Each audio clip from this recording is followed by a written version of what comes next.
So we're here in front of the beautiful heritage town of Jardin after doing about 20 minutes of jeep in these country roads, and we're about to start our trek to the waterfall of the Chorro Blanco.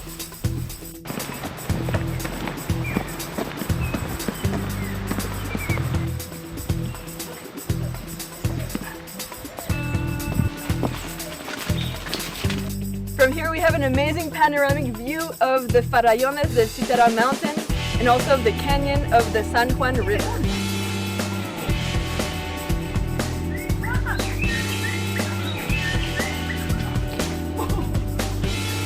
So we began our trek in the municipality of Jardin, and now we're in the municipality of Andes. So we followed an old trail that connects those two towns, and we passed by coffee plantations, banana plantations, and amazing green mountains.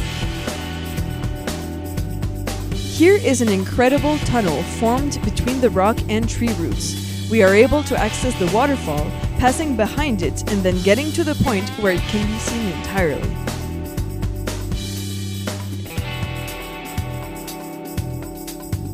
Jardín de Aventura makes you live this incredible activity in total safety, accompanied by local guides who have extensive knowledge of the region.